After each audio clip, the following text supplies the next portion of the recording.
Este es un mensaje del pastor John MacArthur, traducido y predicado en español para el mundo de habla hispana. En esta noche, para nuestro estudio, regresamos a nuestro segundo capítulo de Colosenses y ha sido un tiempo muy emocionante para mí. Yo sé, estudiar juntos este libro tremendo trae a mi mente grandes memorias de nuestro estudio juntos en el libro de Efesios. Es algo así como cubrir el mismo terreno en muchas maneras, y recuerdo conforme estudio cada semana cosas que he aprendido en el pasado, que el Espíritu de Dios lleva un compromiso fresco en mi corazón conforme estudio esas cosas que hemos visto, y realmente son en muchas maneras pensamientos hermanos de los que Pablo le dio a los creyentes efesios. Y si usted encuentra mucha semejanza en las cartas de Pablo, dése cuenta de que los cristianos en todas las ciudades básicamente tenían el mismo problema y básicamente las mismas soluciones. Y ahí yace la semejanza de estas verdades. Pero estamos viendo el capítulo 2, versículos 1 al 7, y explicando la carga de Pablo por la iglesia. No llegamos muy lejos la última vez. Nos esforzaremos por avanzar un poco más este tiempo y cubrir esta sección del 1 al 7, y simplemente veremos exactamente qué fue lo que el apóstol Pablo deseó para la iglesia en Colosas y qué es lo que el Espíritu de Dios desea para toda iglesia y para todo cristiano. La última vez le dije que Jesús amó a la iglesia y se entregó a sí mismo por ella, según Efesios 5, versículo 25. Y también lo hizo Pablo, aunque la muerte de Pablo por la iglesia no fue eficaz, no fue expiatoria, no fue sustitutiva. No obstante, el apóstol Pablo entregó su vida porque él amó a la iglesia. Y mencionamos al principio la última vez que probablemente el ingrediente básico necesario para un ministerio exitoso es el amor de la iglesia. Pero un hombre de Dios debe tener ese compromiso básico de amar realmente a la iglesia, que él primero ama al Señor y después que él ama al pueblo de Dios, a la gente del Señor. Y sabe una cosa, el ministerio es algo motivado por el Espíritu Santo, pero es algo que depende de la motivación de un hombre.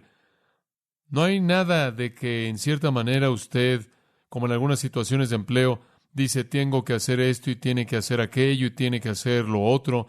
Es muy tentador a veces simplemente seguir el camino de menor resistencia y hacer lo que nos viene de manera natural. Si usted de cualquier manera puede hablar y puede ponerse de pie y tener labia y hablar con algún sentido de lógica y normalmente puede salirse con la suya, se vuelve fácil en el ministerio algunas veces simplemente sustituir su propia capacidad natural por lo que usted sabe que Dios quiere que haga. Pero creo que lo que finalmente resuelve el dilema en su mente es si realmente se ama a sí mismo y está interesado en proclamarse a sí mismo para que la gente esté más bien enamorado de usted o más bien enamorado por su capacidad, o ama usted a la iglesia lo suficiente como para darles lo que Dios quiere que tengan sin importar lo que le cueste a usted hacerlo. Esa realmente es la diferencia. Y el hombre de Dios en algún punto, si va a tener un ministerio bendecido por Dios, debe llegar al punto en donde dice, mira, no importa que yo les caiga bien, no importa que yo me vea bien, es importante que tengan lo que Dios quiere que tengan, y ese fue el caso con el apóstol Pablo. Y creo que ha sido el caso con todo hombre verdadero de Dios desde ese entonces. Cuando Jesús dijo en Juan 10:11, el buen pastor da su vida por las ovejas, él realmente estableció un estándar, ¿no es cierto? Y cualquier pastor va a estar en ese punto, obligado, por así decirlo, a entregar su vida por sus ovejas. Entonces, el amor de la iglesia debe ser la característica más elemental en el ministerio exitoso de la manera en la que Dios mide el éxito. Pablo lo tuvo, inclusive Jesús lo tuvo. Pablo amó a la iglesia. Y creo que, como señalé la última vez, la razón por la que Pablo amó a la iglesia tanto es porque él amó a Cristo. Y en 1 Juan 5:1 dice, todo aquel que cree que Jesús es el Cristo es nacido de Dios. Y todo aquel que ama al que lo engendró, ama también a aquel que es engendrado por él.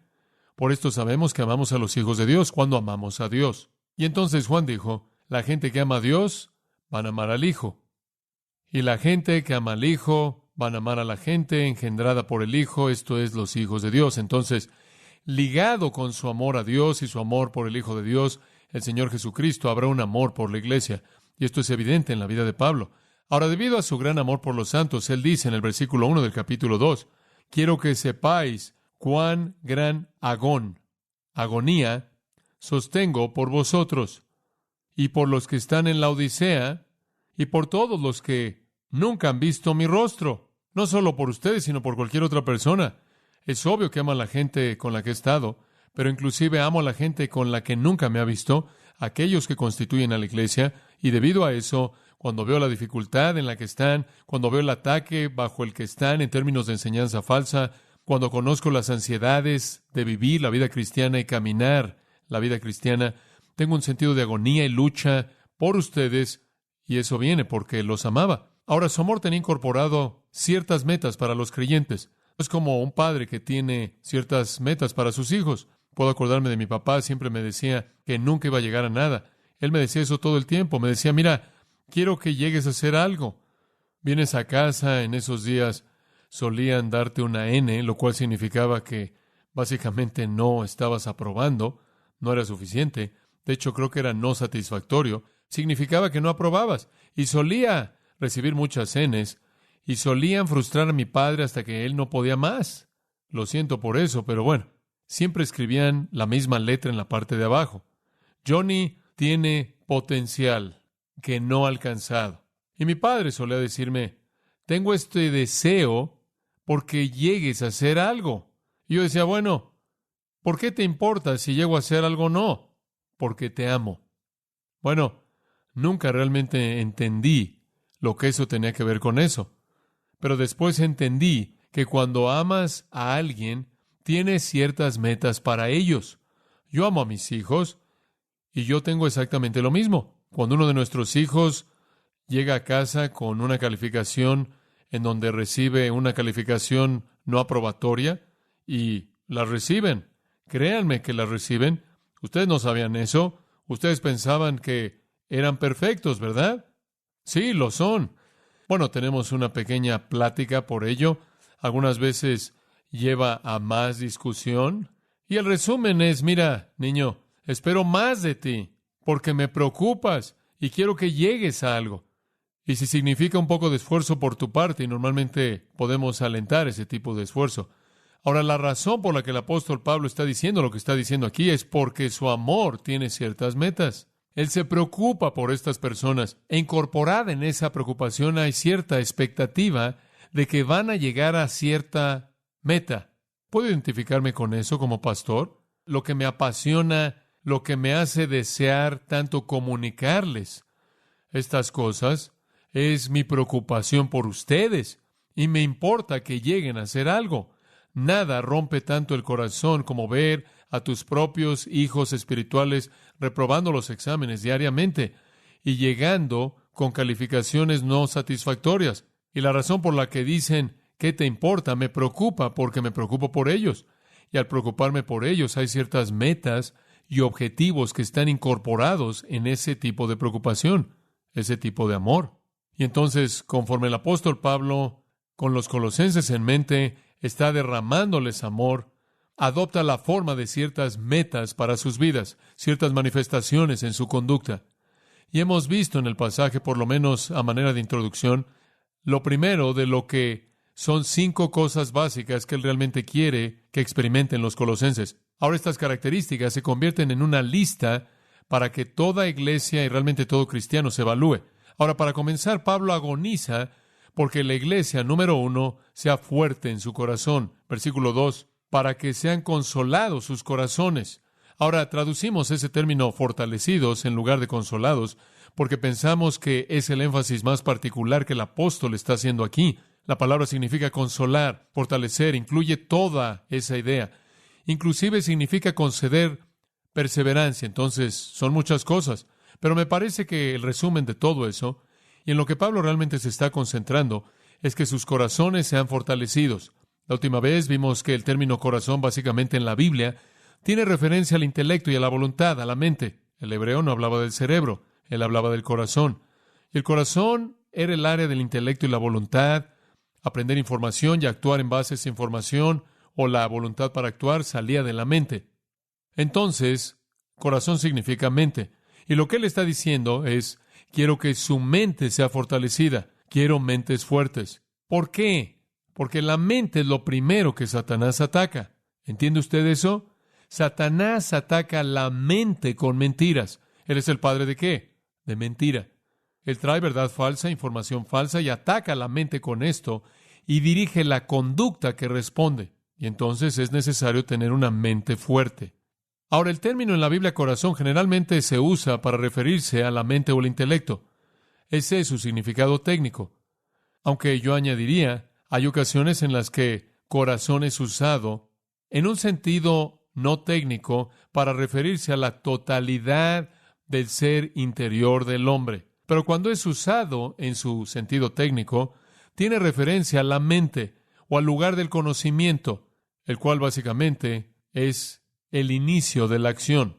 Entonces, para tener una vida cristiana poderosa, fructífera, es necesario tener una mente fuerte. La manera en la que su mente es fortalecida es al llenarla con la verdad divina que pueda dar lugar a un patrón de conducta positiva en su mente, y después sus emociones estarán respondiendo. Y vimos que los hebreos simplemente designaron las emociones como entrañas, y mi esposa me hizo prometer que ya no hablaría de eso más. Entonces vamos a seguir a partir de aquí. Ahora, los cristianos colosenses pueden protegerse a sí mismos, Pablo dice, de los ataques de maestros falsos, y usted y yo también podemos cuando nuestros corazones son fortalecidos. Ahora, la última vez dijimos que hay varias cosas que hay que entender de esto. ¿Cómo es su corazón fortalecido? Por el fortalecedor. ¿Se acuerda de eso?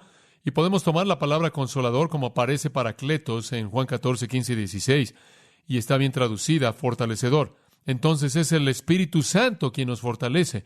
Vimos en Efesios capítulo 3 que necesitamos ser fortalecidos por su Espíritu en el hombre interior. Entonces el Espíritu de Dios lleva a cabo el fortalecimiento. Y Él lo hace conforme nos alimentamos de la palabra de Dios.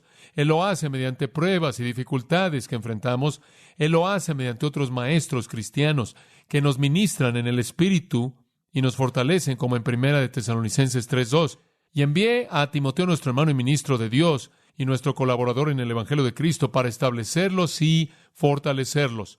Entonces Pablo dice, estoy enviando a Timoteo porque el Espíritu puede hacerlo directamente en su vida. Él lo puede hacer mediante la palabra. Él lo puede hacer mediante otros creyentes en su vida. La idea es tener corazones fuertes, y conforme usted cede al Espíritu, y Él opera en usted, conforme usted cede al Espíritu, conforme usted lee la palabra y se disciplina para estudiarla, conforme usted cede al Espíritu al someterse al ministerio de otros creyentes, usted se dará cuenta de que su hombre interior es fortalecido. Su mente y su voluntad se vuelven fuertes y usted puede tener acción positiva como resultado de eso y no caer en mala información y mentiras, así como Satanás quiere que usted caiga en eso. Ahora eso nos lleva a una segunda cosa. La segunda cosa que el apóstol desea para los cristianos colosenses y la segunda cosa que debemos desear para nosotros es que estemos unidos en amor. Fuertes en corazón, unidos en amor. Y esto, claro, es el equilibrio hermoso del número 1. No debemos llevar al extremo el intelecto, no debemos convertir el cristianismo en algo que es académico de manera fría, porque no lo es. Hay un gran corazón que está latiendo en el cristianismo y ese es el amor. Y aunque hable con lenguas de ángeles y no tengo amor, como Pablo dice, como lo veremos pronto en el capítulo 13 de 1 de Corintios, no soy nada. Él dice, aunque tengo el don de profecía y entienda todos los misterios y tenga todo el conocimiento y toda la fe, de tal manera que pueda mover los montes y no tengo amor, ¿qué? No soy nada. Y aunque entregue todos mis bienes para alimentar a los pobres, y aunque entregue mi cuerpo para ser quemado y no tengo amor, no me sirve de nada. Entonces, toda esa teología y todo ese conocimiento y toda esa capacidad cerebral es equilibrada por el amor. Y entonces él rápidamente, Pablo dice, oro porque sus corazones sean consolados. Y ahora observe la siguiente frase, unidos en amor. Unidos en amor. Él quiere unidad de corazones que estén unidos en amor. Y como dije, este es el equilibrio de la doctrina. La palabra unidos simplemente significa unir. Su cuerpo es una combinación de billones de células, todas unidas. Usted no puede tomar una y separarlas de las demás porque se mezclan de manera indiscriminada. Y eso es lo que el apóstol Pablo está buscando. Así como las células de un cuerpo son indistinguibles porque se pierden en la masa, así también usted debe ser indistinguible conforme usted es perdido en la masa. Entonces usted debe ser indistinguible conforme usted está perdido en la unidad del amor que existe entre los hermanos. El sentido de la palabra aquí, como aparece, y también aparece más adelante en el capítulo 2, versículo 19, verá unidos otra vez. Están hablando del cuerpo de nuevo, siendo unidos. Es la idea de que todas las partes han sido colocadas juntas de una manera que las deja casi sin ninguna identidad personal. Y son mantenidas unidas como los átomos son mantenidos unidos en su cuerpo, por lo que llamamos hace unas semanas atrás el pegamento nuclear, lo cual no es nada más que una manera simpática para referirse a Dios. Dios lo mantiene todo unido. Entonces, en el sentido espiritual, debemos estar unidos. Y el pegamento nuclear, por así decirlo, que nos mantiene unidos, es estar unidos ¿en qué? Amor. El amor es lo que mantiene unidos a los creyentes. Ahora, todos los cristianos están conectados por una vida en común. Somos, en un sentido, como muchas cuentas en un hilo. Y el hilo que pasa por cada uno de nosotros es la vida eterna en común. Todos la poseemos. Somos como personas que viven, por así decirlo, en un planeta en algún lugar, en medio del espacio, y todos tenemos el aparato para respirar, sea cual sea la atmósfera en la que estemos. Todos tenemos la capacidad única de vivir en un tipo único de atmósfera, y esa atmósfera es la atmósfera de la vida eterna. Eso es lo que se nos concedió en el punto de la salvación. Esa es la razón por la que 1 Corintios 6:17 dice, el que se une al Señor, un espíritu es con Él. Esa es la razón por la que 1 Corintios 12 dice, a todos se nos ha dado a beber de un espíritu. Todos hemos recibido un espíritu. Todos hemos sido bautizados en un cuerpo por un espíritu. Hay una unidad posicional básica. Todos hemos llegado a Cristo de la misma manera. Todos somos salvos por el mismo método, por el mismo Dios. Fuimos colocados en un cuerpo por el mismo espíritu de la misma manera y morados por la misma vida divina en la misma plenitud como cualquier otro cristiano. Entonces, hay una unidad posicional básica que nos mantiene unidos juntos la vida eterna en común. Estamos unidos. Somos unidos por este hecho de vida, como si todos fuéramos personas que existen en un lugar especial, que tienen la capacidad única de respirar un aire especial, y todos somos capaces de hacer esto, y de esta manera tenemos algo en común. Somos cristianos en el mismo sentido. No hay diferencias en absoluto en la identidad básica de nuestra vida en común. Ahora, en 1 Corintios nos dice en el capítulo 3, versículo 21, todas las cosas son vuestras, sea Pablo o Apolos o Cefas o el mundo, la vida o la muerte, o las cosas presentes o las cosas venideras, todo es vuestro y vosotros son de Cristo y Cristo es de Dios. Ahora, esa afirmación simplemente resume a todo cristiano en una gran unidad. No hay diferencia. Todos poseemos las mismas cosas, todos compartimos las mismas verdades espirituales. Las distinciones se acaban cuando usted viene a Cristo. En Gálatas 3:28 hemos estudiado esa referencia en conexión con algunas otras cosas. No hay judío ni griego, ni esclavo ni libre, ni varón ni mujer. Todos son uno en Cristo Jesús. Versículo 26. Todos son hijos de Dios por la fe. Aquellos que han sido bautizados en Cristo se han vestido de Cristo. Entonces, ahí tiene usted la unidad posicional. Hay una unidad que es parte de la identidad de todo cristiano. En Romanos, estoy pensando en otro pasaje, capítulo 10, versículo 12, no hay diferencia entre el judío y el griego. El mismo Señor que está sobre todos es rico para todos que lo invocan, porque todo aquel que invocar el nombre del Señor será salvo. Serán salvos y recibirán los mismos beneficios y las mismas riquezas y el mismo espíritu y la misma vida y lo mismo todo. Entonces Él dice, oro porque estén unidos. Y decimos, pero estamos unidos. Yo nos lo acabo de probar. Ya estamos unidos. Sí, estamos unidos posicionalmente. Posicionalmente. Y creo que esto en un sentido primario responde a la oración de Jesús en Juan 17. Jesús oró, Padre, oro porque sean uno. Y yo creo primordialmente que esa oración ha sido respondida en la identidad de la iglesia como el cuerpo de Cristo. Yo creo que Jesús básicamente estaba hablando de algo posicional y fue respondido. La oración fue respondida en la unidad del Espíritu. Pero todavía hay una parte de esa oración que todavía no ha sido respondida. Y esa es la parte con la que Pablo está tratando aquí, porque si usted nota con cuidado, en Colosenses capítulo 2, él dice, siendo unidos, no en vida en común, sino en ¿qué? En amor. Y eso es práctico. Pablo dice, quiero que estén unidos prácticamente, unidos experimentalmente como lo están posicionalmente. En otras palabras, hagan que su vida encaje con su posición. Son uno, ahora actúen como tal. Vivan la unidad que está en el interior. Como vimos en 1 Corintios 1, Pablo le dice a los corintios, él dice, os ruego, hermanos, por el nombre del Señor Jesús, que hablen lo mismo, que no haya división entre vosotros, que estén perfectamente unidos en la misma mente y en el mismo parecer. En otras palabras, son uno. Ahora actúen como uno en práctica. Condúzcanse como uno. En 2 Corintios 13:11, por lo demás, hermanos, sed perfectos, consolaos, sed de una mente, unidad. Ahora esto es algo en lo que tenemos que trabajar, porque hablando en términos básicos somos uno, pero prácticamente hablando dejamos mucho que desear. No manifestamos esa unidad, y esa es una de las cosas que confunde al mundo. La Biblia dice que el mundo conocerán que el Padre ha enviado al Hijo si la iglesia es una, y parte del problema por la que el mundo no ha definido el cristianismo en términos de quién es Cristo en nosotros es nuestro fracaso por no vivir prácticamente nuestra unidad.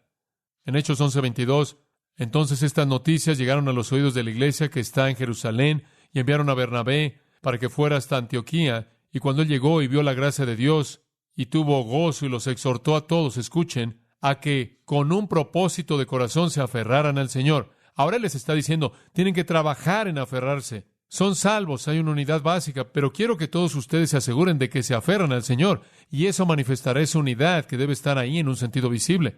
Y esto, como dije, es algo en lo que tenemos que trabajar. En Filipenses 1:27 él dice, deben estar en un espíritu con una mente, un espíritu, una mente. En Judas, estudiamos recientemente el versículo 3, él dice, amados, quería escribirles de la salvación en común que tenemos, pero me fue necesario escribirles y exhortarles, aunque hubo una salvación en común, hubieron algunos creyentes que se estaban desviando de lo que debió haber sido un tipo de estilo de vida unido dentro de un tipo de salvación en común. Entonces es muy importante que vivamos nuestra unidad. Dice usted, bueno, John, ¿cómo haces eso? Bueno, ve a Efesios 4:3 y le voy a mostrar básicamente cuál es la clave de todo. Efesios 4:3, ahora escuche. Siendo diligentes en guardar la unidad del Espíritu en el vínculo de la paz. Ahora observe algo muy importante aquí. Él dice, deben esforzarse por guardar la unidad del Espíritu. Escúcheme, no tenemos que crear la unidad. El Espíritu ya la ha creado. Simplemente tenemos que, ¿qué? Guardarla. Tenemos que guardar esa unidad. Dice usted, ¿cómo la guardas? Al ser un pacificador. Es la unidad del Espíritu que es guardada por el vínculo de la paz. Esto es que usted y yo tenemos un pacto de que estaremos en paz el uno con el otro. Ese es el vínculo de la paz, que usted y yo estaremos de acuerdo en que no discutiremos, que no pelearemos, sino que estaremos en paz.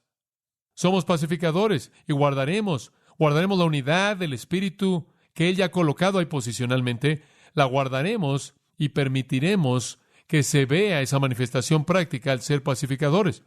Ahora dice usted, John, ¿qué se encuentra en la médula de ser un pacificador? ¿Cómo puedo ser un pacificador? Muy bien, eso lo lleva de regreso a Colosenses capítulo 3. ¿Cómo puede ser usted un pacificador? Observe el versículo 12, Colosenses 3:12. Vestidos pues como escogidos de Dios, santos llamados, de entrañable misericordia, y realmente ese es un corazón de compasión, benignidad, humildad, mansedumbre, soportándonos unos a otros, esto es tolerándonos unos a otros, perdonándonos unos a otros, si alguno tuviera alguna queja contra el otro, así como Cristo os perdonó, así también ustedes. Y sobre cualquier otra cosa, vestidos de ¿qué? Amor, el cual es el vínculo perfecto, o lo que une todo junto de manera perfecta. Ahora escuche, ¿cuál es el vínculo de la paz entonces? El vínculo de la paz es amor. Él dice en primer lugar, vístanse de esto, vístanse de esto, vístanse de esto, todas estas cosas de humildad. Y después él dice, sobre cualquier otra cosa, el ingrediente clave, vístanse de amor. El amor es lo que une todo. ¿Cómo mantiene usted la unidad del Espíritu en el vínculo de la paz? El vínculo de la paz es amor. Lo que me hace estar en paz con usted es cuando yo, ¿qué? Cuando yo lo amo a usted. El amor es la base de todo. Y notará que el amor está conectado con la humildad ahí, porque el amor siempre está conectado con la humildad. Y lo vuelvo a decir, el amor siempre está conectado con la humildad, porque solo la gente humilde tiene una capacidad de amar. La gente orgullosa no puede amar porque están demasiado ocupados buscándolo. No lo dan, sino lo buscan. La gente humilde lo da. Entonces el Espíritu ya ha creado una unidad básica en la vida del creyente. Hay algo en común en todos nosotros. No debemos inventar eso o crear eso, sino simplemente guardarlo. Lo guardamos al estar en paz unos con otros. Estamos en paz unos con otros cuando nos amamos unos a otros. Esa es la razón por la que es difícil mantener un enemigo que usted realmente conoce bien. Muy bien. Ahora dice usted, todavía no entiendo cómo es que esto funciona. Permítame profundizar con usted. Acompáñeme a Filipenses capítulo 2. Filipenses 2. Vamos a cubrir algo de terreno que ya hemos cubierto antes, como dije en Efesios, pero es muy práctico, importante. En Filipenses capítulo 2, versículos 1 al 8, tenemos una gran ilustración de cómo el amor funciona. Ahora Pablo dice, si hay alguna consolación en Cristo, algún consuelo de amor, alguna comunión del Espíritu, alguna compasión, en otras palabras, si hay alguna de estas cosas buenas, consuelo y amor y comunión y misericordia unos a otros y tolerancia unos a otros, si hay algo en todo esto, cumplid mi gozo sintiendo lo mismo. Ahora escuche, teniendo el mismo amor, siendo de una mente, un mismo parecer. Ahora escuche esto. Pablo dice, quiero que piensen igual. ¿Qué significa eso? Quiero que todos sean iguales. Quiero que todos, como 1 Corintios 1, quiero que hablen las mismas cosas y quiero que tengan la misma mente, el mismo juicio. Quiero que tengan unidad hermosa. Oh, quiero unidad para la iglesia, dice usted. Pero ¿cómo es que puedes tener ese tipo de unidad? Es imposible. No nada más puedes hacer que todas estas personas tengan unidad. ¿Cómo sucede? Observe el versículo 2. El ser del mismo parecer está basado en tener el mismo ¿qué? Mismo amor. ¿Sabe usted lo que significa tener el mismo amor? Amar a todo mundo por igual. Dice usted, ¿quieres decirme que tengo que amar a todo mundo igual? Eso es imposible. Eso es imposible. No sé si usted entiende lo que es el amor. ¿Dice usted qué es el amor? ¿Cómo puedo amar a todo mundo por igual? Bueno, la respuesta viene en el siguiente versículo. La unidad está edificada sobre el amor. Después, en el versículo 2, y el amor está edificado en el versículo 3, humildad. Nada hagáis, aquí está la clave para amar, por contienda o por vanagloria. Antes bien con humildad, estimando cada uno a los demás, ¿como qué? Como superiores a uno mismo. Ahora escuche, si usted cree que toda persona en el mundo, en la iglesia de Jesucristo, es mejor que usted, usted está en la posición para amarlos. ¿Entendió eso? Ahí es donde usted tiene que estar. La unidad el Espíritu nos la dio. Posicionalmente, prácticamente podemos mantenerla cuando estamos en paz unos con otros. Estaremos en paz unos con otros cuando nos amemos unos a otros. Nos amaremos unos a otros cuando nos coloquemos en la parte de abajo del librero y veamos al resto de la gente mejor que nosotros mismos. Como puede ver, estamos hablando de mucha humildad. Eso es bajarse bastante.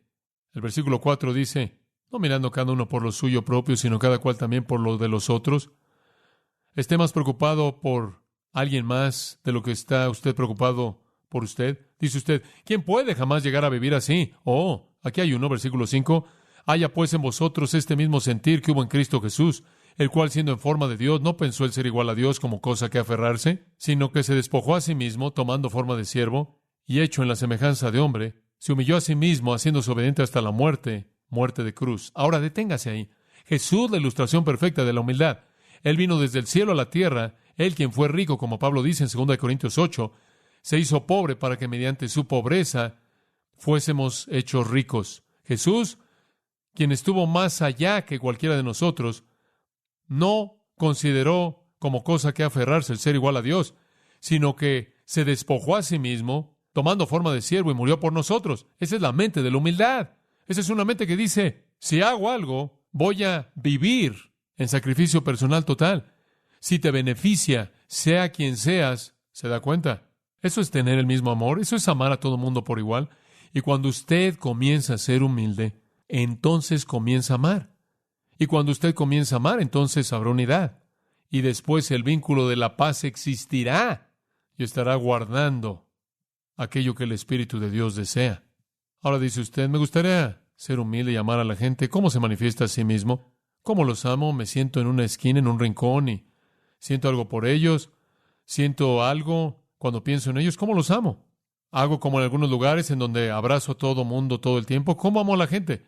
Ve a 1 Juan 3:11 y recordemos lo que aprendimos en nuestro estudio ahí. 1 Juan 3:11 nos da una definición de cómo el amor se manifiesta a sí mismo, muy básica. 1 Juan 3:11, porque este es el mensaje que habéis oído desde el principio, que os améis unos a otros. ¿Qué principio? El principio cuando oyeron por primera vez el Evangelio. Esta es la tradición del Evangelio desde que lo oyeron, que nos debemos amar unos a otros. Ese no solo es un deber, ese es una prueba de ser un cristiano. Esa es una prueba de ser un hijo de Dios. El Espíritu Santo activa el amor en el creyente. Está ahí y debemos ejercerlo. Versículo 12, él hace una comparación. No debemos ser como Caín, quien era del maligno Satanás y mató a su hermano. ¿Y por qué lo mató? Porque sus obras eran malas y las de su hermano justas. ¿Puede decirlo en una palabra? ¿Qué fue? Celos. ¿Sabe usted de dónde salen los celos? Orgullo. Caín no amó a su hermano, él mató a su hermano.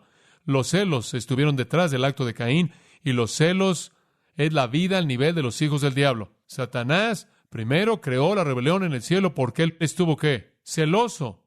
Los celos son algo de Satanás, y si existe en la vida del creyente, simplemente deténgalo y considere de dónde viene. Los celos, como usted sabe, no se quedan ahí. Versículo 13. No os sorprendáis, hermanos míos, si el mundo os aborrece. Sabemos que hemos pasado de muerte a vida porque amamos a los hermanos, y el que no ama a su hermano permanece en muerte. Todo aquel que aborrece a su hermano es un homicida, y vosotros sabéis que ningún homicida tiene vida eterna permanente en él. Los celos progresan al odio, y el odio progresa, ¿qué? Al homicidio. Y Jesús dice, si ves a un hombre para odiarlo, has cometido, ¿qué? Homicidio en tu corazón. Entonces, puedes tener una forma de no amar a la gente, y es tener celos de la gente, y de ahí al odio y al homicidio. Pero hay otra forma. Dice usted, hombre, mucha gente odia y mucha gente está celosa, pero no todos atraviesan por ese progreso. Permítame mostrarle otra forma de no amar a alguien. Esta es indiferencia. Versículo 16. Por esto conocemos el amor de Dios, porque Él puso su vida por nosotros, y nosotros debemos poner nuestras vidas por los hermanos. El que tiene bienes de este mundo, tiene dinero, recursos, y ve a su hermano tener necesidad y cierra contra él su corazón, ¿cómo mora el amor de Dios en él? En otras palabras, no es solo homicidio lo que resulta de una ausencia de amor, sino que es indiferencia lo que resulta de una ausencia de amor. ¿Se da cuenta? Usted ve un hombre con una necesidad y a usted no le importa. Y aunque usted podría proveer su necesidad, no se molesta por hacerlo porque usted no se preocupa tanto. Eso es indiferencia. Por otro lado, amar no es sentir algo espiritual o algo así. Amar es el que tiene bienes de este mundo y se lo da a su hermano. Amar es poner su vida por los hermanos. Versículo 16, eso es amar. Es sacrificio personal. Me encanta la historia del buen samaritano. En Lucas capítulo 10, él va por el camino a Jericó y él ve al hombre que ha sido golpeado por los ladrones y él está ahí y es un desastre. Es una ilustración perfecta de amor. El buen samaritano se acercó al hombre, lo vendó, lo llevó ahí a la posada, cuidaron de él. ¿Cuál es el acto de amor? El acto de amor es este. No es emocional. Y no es porque él conocía al hombre, y no es porque el hombre tuvo una gran personalidad. Aquí el punto es que hay un hombre con una necesidad, y aquí estoy yo con algo para satisfacerla, y la satisfice, y eso es amor. ¿Se da cuenta? Eso es amor. Aquí hay una necesidad, satisfice una necesidad, amé.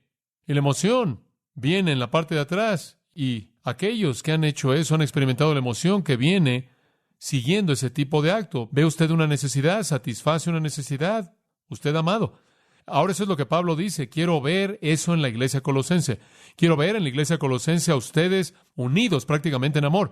Quiero que mantengan el vínculo del Espíritu. Quiero que vivan esa unidad interna de vida eterna en común. Y la manera en la que se manifestará a sí misma es en amor. Y el amor está edificado sobre la humildad. Y la humildad tiene, como consecuencia, actúa a partir del sacrificio personal. Permítame hacerle una pregunta. ¿Cuándo fue la última vez que sacrificó algo para satisfacer la necesidad de alguien? Algo. ¿Cuándo es la última vez que usted llegó a hacer un sacrificio por alguien más? Cualquier tipo de sacrificio. Esa fue la última vez que amó.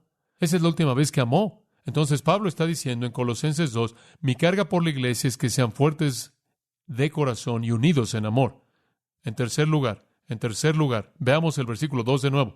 Lo tercero que él desea por la iglesia es que estén estables en entendimiento. Que estén estables en entendimiento, fuertes de corazón, unidos en amor, estables en su entendimiento. Ahora, quiero decirle algo, porque creo que tiene que seguir la secuencia de Pablo. Cuando usted conoce la verdad en su cabeza, ahora escuche esto, y usted la vive en su vida en obras de amor, usted se dará un sentido tremendo de confianza y certeza, porque usted no solo estará oyendo y viendo el cristianismo intelectualmente, sino que la verá operando, y eso es edificar la confianza.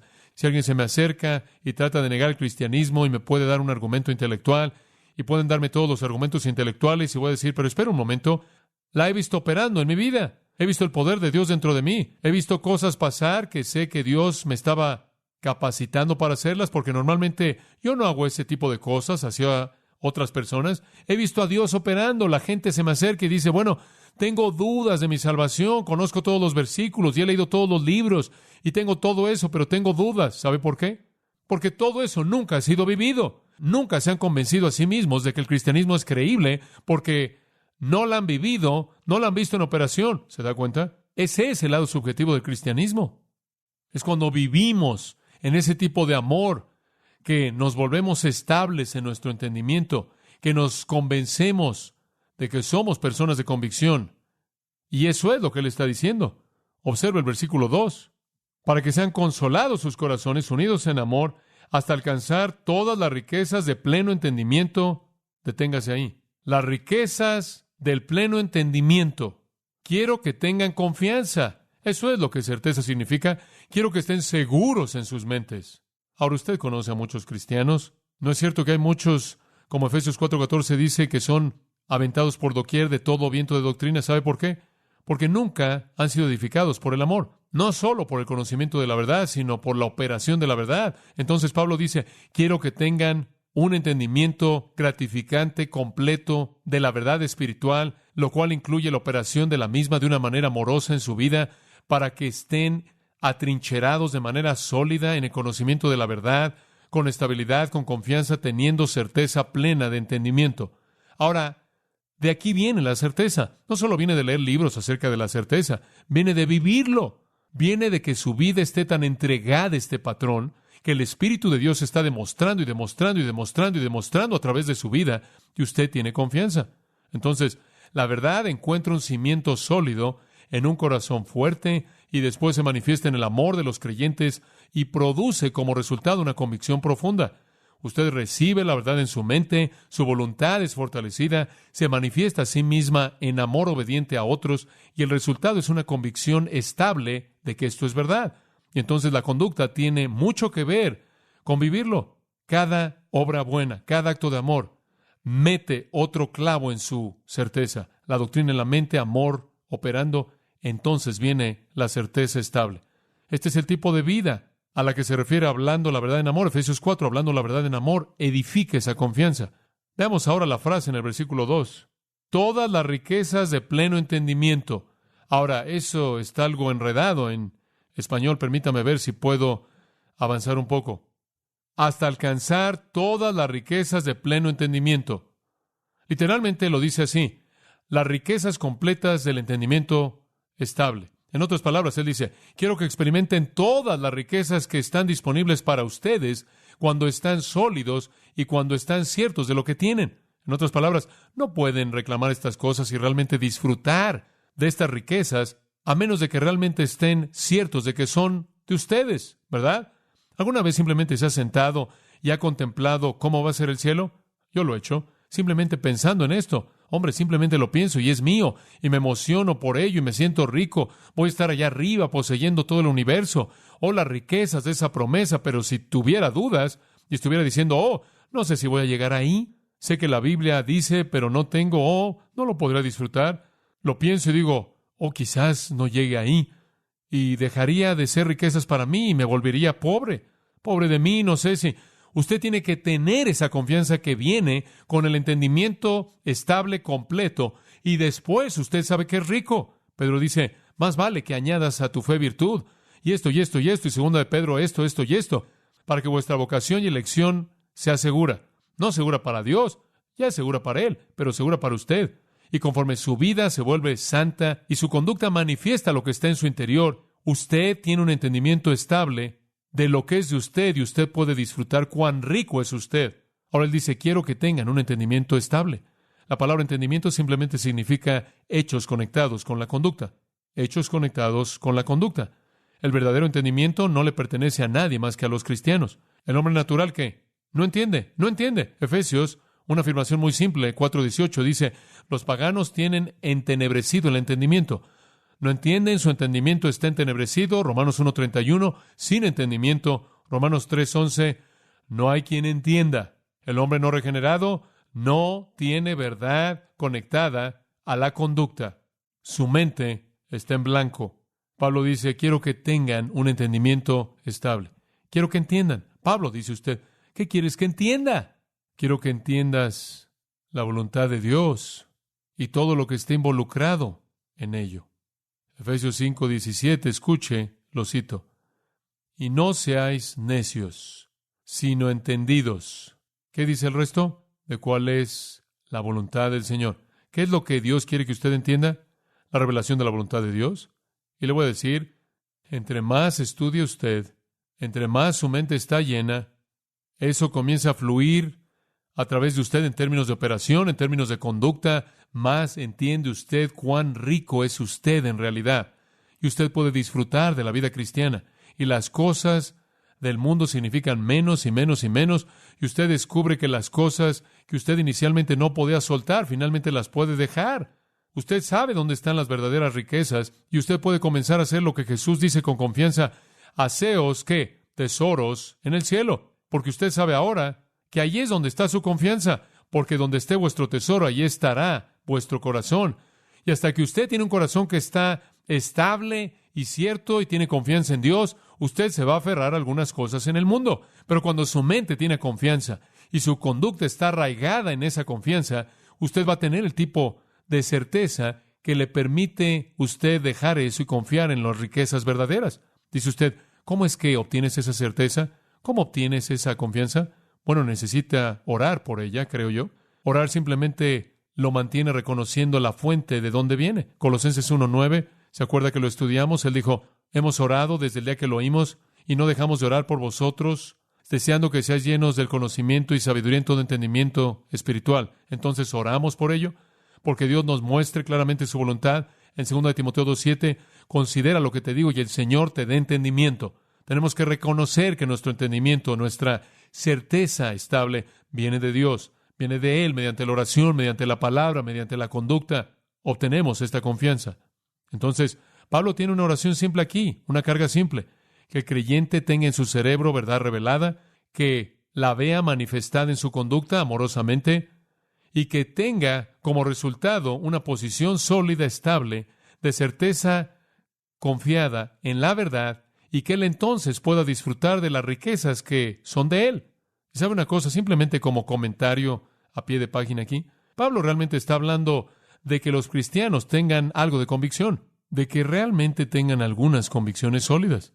Realmente no hay nada más trágico que un cristiano que se tambalea, porque no hay razón para ser así. Eso es el resultado de dos cosas. O nunca ha aprendido la verdad, o él nunca ha operado en base a la verdad para darle esa confianza sólida. Y entonces él se tambalea y flota y se desvía y él nunca realmente puede disfrutar de sus riquezas. Y eso es triste. Hoy día necesitamos cristianos que puedan salir al mundo y digan con confianza, esta es la verdad, esto es lo que Cristo ha hecho en mi vida, soy rico, y este es el tipo de riquezas que Él me ha dado, y tengo seguridad absoluta y confianza en Él. Ese es el tipo de cristianos que hacen un agujero en la sociedad. El tipo que sale y dice, bueno, no sé, eso no ayuda a nadie. Necesitamos algunas convicciones. Ahora, en primer lugar, ahora vamos a regresar al texto. Simplemente estaba predicando, ahí no era parte de esto. Él dice, todo esto viene de una fuente. Usted tiene que tener una convicción estable de una cosa, versículo 2. Él dice, la certeza plena de entendimiento, y lo voy a leer como está en el griego, para el reconocimiento del misterio de Dios, Cristo. Para el reconocimiento del misterio de Dios, Cristo, en quien están escondidos todos los tesoros de la sabiduría y el conocimiento. Ahora escúcheme. Pablo dice, quiero que tengan una convicción estable, básica, de certeza. Y en lugar de eso tiene que comenzar en donde tiene usted que estar convencido de que el misterio de Dios es Cristo. Ahora escuche, ¿qué quieres decir, Pablo? Usted tiene que estar convencido de la deidad y la suficiencia total de Cristo. Es lo que está diciendo. Que el Dios escondido se ha manifestado a sí mismo en el Cristo revelado. ¿Ve usted lo que está diciendo? Quiero que tengan certeza estable, absoluta, y reconozcan que el misterio de Dios, esto es, el Dios escondido, es revelado como Cristo. ¿Qué está diciendo eso? Que Cristo es deidad y que en Él están escondidos todos los tesoros de la sabiduría y del conocimiento. Eso es suficiencia. ¿Y por qué dice él esto? Porque esas son las dos cosas que los maestros falsos en Colosas estaban atacando.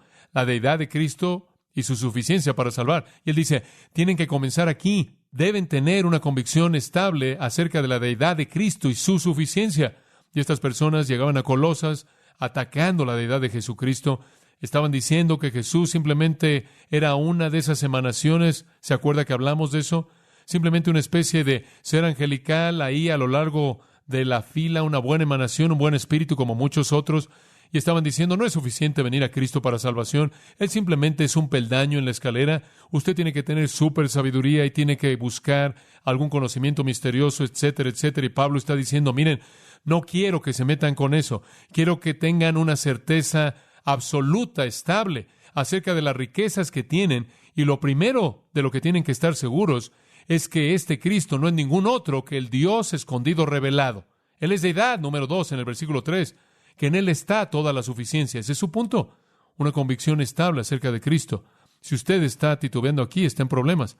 Si esos testigos de Jehová que se acercan a su puerta y están jugando con la deidad de Cristo se meten a su cabeza, está en problemas. Usted debe estar realmente sólido en eso. Y si usted ha aprendido en su mente eso, y ha vivido los patrones de conducta y su amor ha sido ejemplificado en su vida, y tiene, como Pablo dice en Efesios 3, se ha cimentado y arraigado en amor, entonces va a saber cuál es el amor de Cristo y usted va a saber cuáles son los atributos de Dios y se van a manifestar en usted y nadie va a venir y decirle algo de Cristo que no es verdad. ¿De acuerdo? De cualquier manera es correcto, aunque no respondieron. Es correcto. Usted tiene que estar seguro en esto. Hombre, esto está en la médula. Cuando alguien viene y ataca la deidad de Cristo, ahí es cuando me molesta. No me toquen en esa área. No me pueden tocar ahí. 1 Timoteo 3:16. Hablando del término, el misterio de Dios, Cristo lo explica. ¿Qué es el misterio de Dios? Cristo lo explica. Ese es el misterio de Dios, e indiscutiblemente. En otras palabras, usted no puede discutir con esto, ni siquiera discutan esto. No hay argumento aquí, no hay debate que quede abierto, e indiscutiblemente grande es el misterio de la piedad. ¿Cuál es el misterio de la piedad? ¿Cuál es el misterio de Dios en Colosenses que acabamos de ver? Aquí está. Dios fue manifestado en la carne, justificado en el Espíritu, visto de los ángeles, predicado a los gentiles, creído en el mundo y recibido arriba en gloria. Entonces, ¿cuál es el misterio de la piedad? Jesucristo. Cada una de esas frases lo describe a Él. Dios manifestado en la carne, justificado en el Espíritu. Esto es su ministerio, fue ordenado y se le dio justificación por parte del Espíritu Santo en el bautismo, visto de los ángeles que lo atendieron y lo vieron, predicado a los gentiles, a las naciones, creído en el mundo y ascendió a gloria. ¿Quién es? Ningún otro que Cristo. Ese es el misterio de la piedad. El Dios escondido, ahora revelado. E incidentalmente, 1 Timoteo 3:16 pudo haber sido un himno de la primera iglesia. Ellos pudieron haber cantado ese versículo. Si lo hicieron, no sé por qué. Simplemente seguían reafirmando la verdad de quién fue Dios revelado en el mundo en Cristo. Ahora, a partir de esa confianza estable que Jesús es Dios, que Él es deidad y que en Él está toda suficiencia, el tesoro de la sabiduría y el conocimiento, a partir de esa confianza estable, vienen las demás confianzas. Porque si Él es quien dijo ser, entonces escúcheme. Entonces su palabra es lo que dice, ¿verdad? Y puedo creerla toda. ¿Sabe una cosa? Si mi esposa muriera, ese es un pensamiento terrible, pero si muriera y me dejara 5 millones, no lo creería. Ella no tiene 5 millones. Sé quién es. Ella no tiene eso. Ella tiene todo lo que yo tengo. Ella me da un poco de vez en cuando. Ella me da 3 el lunes y regreso el jueves y le pido otro. Ella dice, ¿ya te gastaste los 3 que te di? Ella no tiene 5 millones. Como puede ver, no puedo aceptar la afirmación de esas riquezas. No puedo aceptar ese legado porque la conozco y sé que no tiene esa cantidad de dinero porque la conozco. Ahora hay otras personas que quizás me dejen 5 millones y quizás tenga que ver quiénes son porque quizás lo tienen. No lo sé, digo. No conozco a alguien que haría eso, pero por lo menos podría revisar si no los conociera. Pero ¿sabe una cosa? Aquí está lo mismo con Cristo. Cristo dice, te dejo un legado. Y dice usted, sí, bueno, antes de que vaya a creer que todo esto es mío, tengo que revisar a ver si lo tiene, ¿verdad? Tengo que asegurarme de que lo tenga. Eso es precisamente lo que estamos diciendo aquí. Cuando usted tiene una convicción sólida y estable acerca de quién es Él y de su suficiencia, entonces usted puede creer en su legado, ¿verdad? Cuando Él dice, el cielo es tuyo, MacArthur, los ángeles son todos tuyos, están cuidando de ti y nunca nada va a venir contra ti que no planeé. Cuando Él dice, yo supliré todas tus necesidades según mis riquezas, cuando Él me dice, no tienes que temer nada porque tu vida está en mis manos y todo está cubierto, no te preocupes por esto y lo demás, todo lo tengo bajo control. Y yo digo, ¿sabes una cosa? Yo creo eso, tengo confianza en eso, aceptaré esas riquezas porque te conozco lo suficiente como para saber que eso es verdad. ¿Se da cuenta? Entonces, cuando usted tiene esa convicción estable acerca de quién es Él, entonces usted puede gastar sus riquezas, usted puede disfrutarlas. Eso es lo que Él está diciendo. Si usted no está seguro de quién es Jesús, usted tiene algunos problemas al creer en qué es lo que Él le va a dar a usted. Ahora observe el versículo 3, porque quiero hablar de esto por tan solo un momento. Pero Él dice, en Él están escondidos todos los tesoros de la sabiduría y del conocimiento. Dice usted, ¿qué significa eso? ¿Están escondidos? ¿Quieres decir que tienes que estar por ahí y buscar para encontrarlos? Significa que están escondidos, escuche esto, de toda persona menos el cristiano. Lo único que tiene que hacer es ir ahí y recogerlos. ¿Sabe cómo es? Es como una mina de diamantes, que alguien le quitó la tapa y usted entra y recoge los diamantes. Todos están ahí. Lo único que tiene que hacer es procurar con diligencia presentarse a Dios aprobado. Lo único que tiene que hacer es dejar que la palabra de Cristo more en abundancia en usted. Lo único que tiene que hacer es aplicarse un poco. Y usted puede ir y recogerlos todos. Y claro, los herejes creían que toda la sabiduría y el conocimiento estaba escondido en su masa de material elevado. Tesoros escondidos. La palabra escondidos es una palabra interesante en el griego, apócrifas, de la cual obtenemos apócrifo. Escondidos. Los herejes y los maestros falsos creían que había una cantidad enorme de conocimiento divino necesario para la salvación y estaba escondido en libros secretos, y los libros secretos eran llamados apócrifos. Y únicamente esos superintelectos podían abrirlos. Y Pablo dice, no es cierto. Los únicos apócrifos en donde está todo esto escondido es Jesucristo. Y el día en el que usted abrió su corazón a Cristo, Dios quitó la tapa de la mina de diamantes y simplemente dijo, adelante, toma lo que necesites, todo está ahí. ¿No necesita usted los libros especiales del intelecto secreto? ¿Usted no necesita la Biblia más el Papa? ¿O la Biblia más el libro del Mormón? ¿O la Biblia más Mary Baker, Eddie Patterson, Grover Fry? Usted no necesita la Biblia más nada. El juez Rutherford, Madame Blavatsky, Annie Besant, alguien más. El señor y la señora Fillmore, alguien más. Usted no necesita la Biblia más alguien más, porque en Él están escondidos algunos de los tesoros. ¿Es eso lo que dice? Todos. Usted solo necesita la Biblia. La revelación de uno ahí es suficiente. Hay suficiente riqueza ahí. Pablo simplemente dice, hombre, si tan solo pudieran entenderlo, no lo podrían concebir. Y en Efesios 1:17, oro porque el Dios de nuestro Señor Jesucristo, el Padre de gloria, os dé espíritu de sabiduría y revelación en el conocimiento de Él, para que los ojos de vuestro entendimiento sean iluminados, para que conozcáis cuál es la esperanza de su llamado y las riquezas de la gloria de su herencia en los santos, dice él. Oro por ustedes para que simplemente puedan entender lo que hay ahí para ustedes. Es asombroso. Todo está ahí. Pablo dice, quiero que estén estables en esta única cosa. Jesús es Dios. Versículo 2. Segunda cosa, Él es todo suficiente y en Él está todo lo que el hombre necesita. Dice usted, Pablo, ¿por qué te preocupa tanto esto? ¿Por qué estás tan preocupado? Porque, versículo 4, y esto lo digo para que nadie os engañe con palabras persuasivas. Lightfoot lo traduce, quiero advertirles en contra de alguien que quiera desviarlos mediante argumentos sospechosos y retórica persuasiva. Él está diciendo, no quiero que intercambien las riquezas probadas por la especulación. Hombre, es triste cuando un cristiano llega a un punto en el que él prefiere escuchar a alguien que le dice esa basura acerca de Cristo. Bueno, no sé, siempre he creído de otra manera y, ¿se da cuenta? Pablo está diciendo, miren, tengo una convicción estable y les estoy diciendo esto, no sea que alguien los engañe con palabras persuasivas, frases inteligentes, y son inteligentes y sus argumentos son buenos. Este es el ataque básico de todos los sistemas falsos. Niegan dos cosas. Niegan la deidad de Cristo. Ahora escuche esto, recuérdelo, todos lo hacen. Niegan la deidad de Cristo y niegan su suficiencia para salvar. Una u otra o ambas. Vienen y dicen, oh sí, Cristo salva, más obras, ¿verdad? O, oh sí, Cristo no es Dios. Estas son las dos cosas en torno a las cuales todas esas cosas falsas giran. Es una negación de la deidad de Cristo y o su suficiencia para salvar únicamente. Y las sectas, todas son traídas ante el tribunal de Dios aquí condenadas. Todas. Cualquier cosa que reduce a Cristo a menos que la deidad o cualquier cosa que añade algo a su suficiencia salvadora pertenece a la actividad engañosa de Satanás. Entonces, Pablo desea que los colosenses y todo cristiano resista la enseñanza engañosa de Satanás y solo podría ser resistida al tener convicciones estables.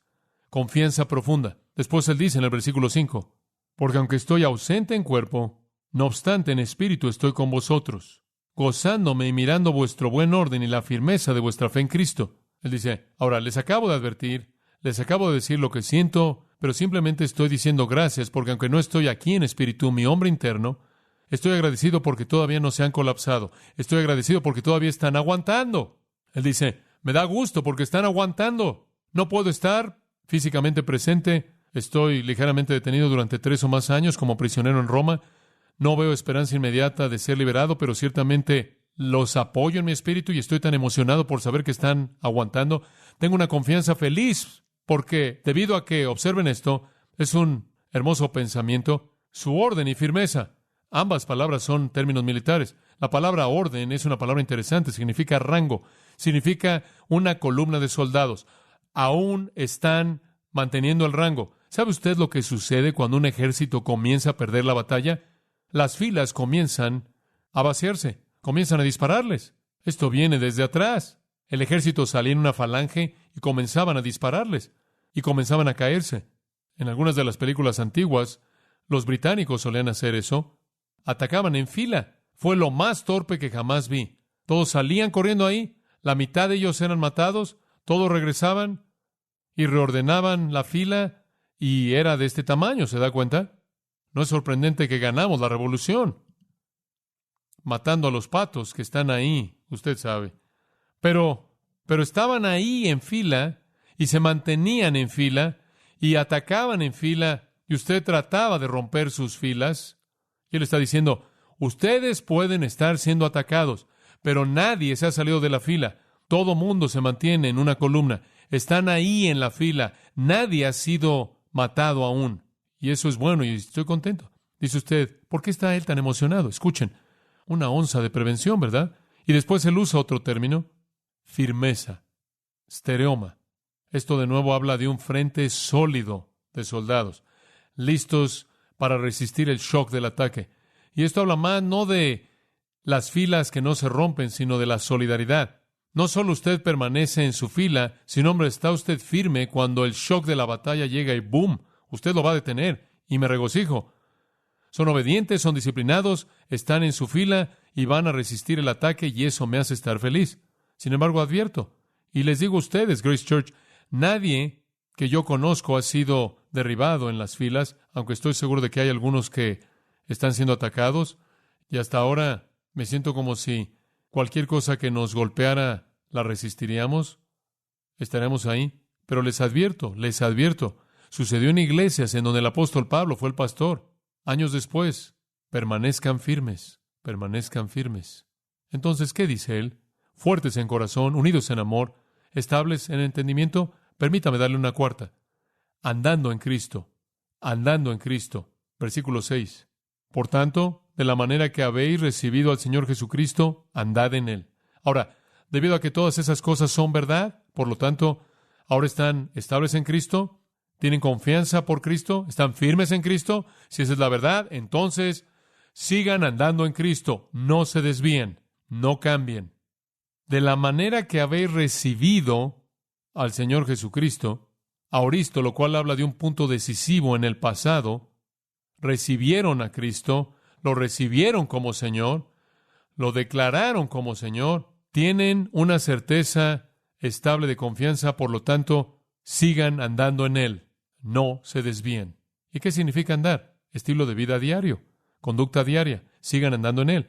El ímpetu primordial de este punto es no cambien su perspectiva de Cristo, no dejen que su cristología sea alterada, sigan andando en Cristo. Pero el otro lado de andar en Cristo significa más que tan solo caminar creyendo algo, significa caminar en unión con Cristo, siguiendo a Jesús, haciendo lo que Él haría.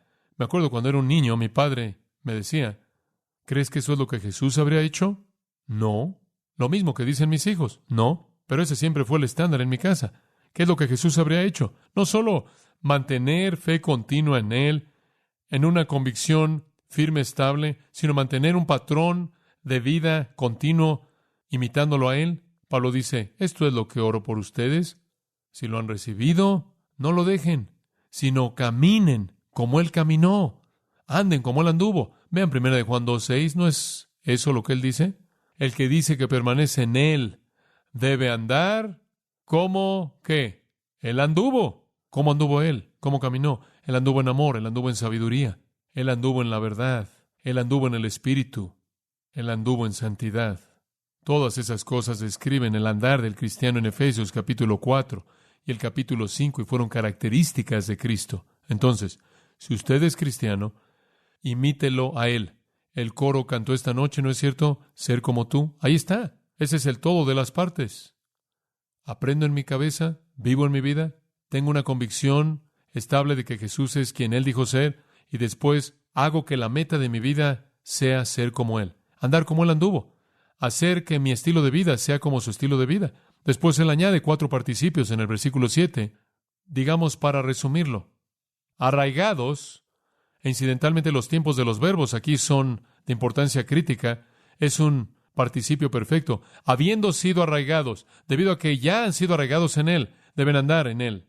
Ya han sido arraigados como un árbol con raíces profundas en la tierra rica, de donde obtiene su nutrición. Así, el cristiano está arraigado profundamente en Cristo, la fuente de la vida y nutrición y crecimiento y fruto. Entonces, siendo edificados, ese presente, han sido arraigados y están siendo edificados conforme andan en Él. Ahora escuche, ahora digo esto, es solo cuando usted hace lo que Cristo haría que usted crece. ¿Escuchó eso? Usted está siendo edificado conforme usted anda en Él.